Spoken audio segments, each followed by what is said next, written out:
Hi hello అండి, welcome back to my channel. ఎలా ఉన్నారండి అందరూ? నేనైతే చాలా బాగున్నానండి. మీరు కూడా చాలా బాగోవాలని కోరుకుంటున్నానండి. ఇదైతే Saturday morning to afternoon vlog అనమాట. సాటర్డే మార్నింగ్ బ్రేక్ఫాస్ట్కి వచ్చేసి ఇడ్లీ అయితే చేద్దాం అనుకున్నానండి. ఇడ్లీ కోసం ఆల్రెడీ నేనైతే పిండి రుబ్బేసుకుని ఫ్రిడ్జ్లో అయితే పెట్టుకున్నాను.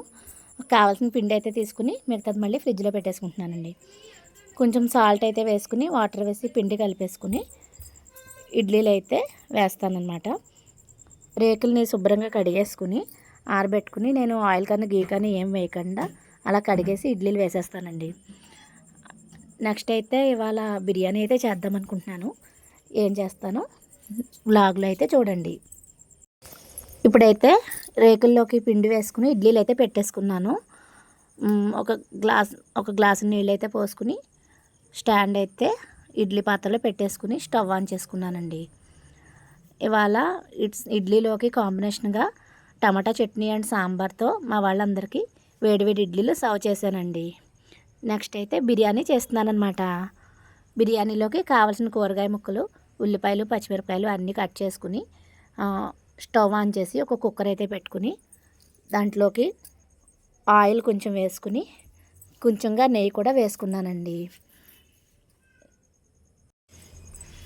ఇప్పుడు బిర్యానీలకు కావాల్సిన స్పైసెస్ అన్నీ ఈ ఆయిల్ అండ్ గీ వేడెక్కిన తర్వాత అందులో వేసుకుని అవి కొంచెంగా వేగిన తర్వాత మనం ముందుగా కట్ చేసి పెట్టుకున్న ఉల్లిపాయలు, కూరగాయ ముక్కలు అన్నీ అయితే వేసేసుకోవాలన్నమాట.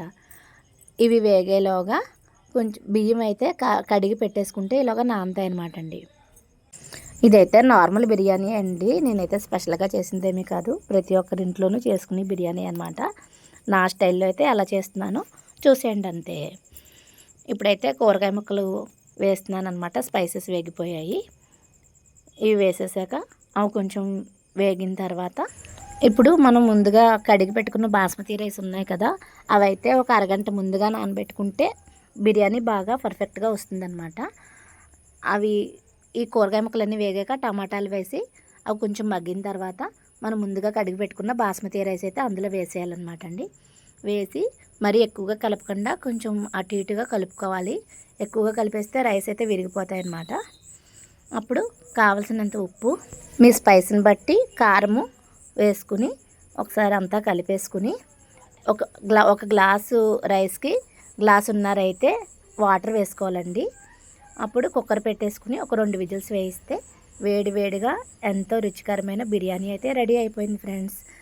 ఈ బిర్యానీ వీడియో కనుక మీకు నచ్చినట్లయితే నా ఛానల్ని లైక్ చేయండి, షేర్ చేయండి, సబ్స్క్రైబ్ చేయండి. అంతే ఫ్రెండ్స్.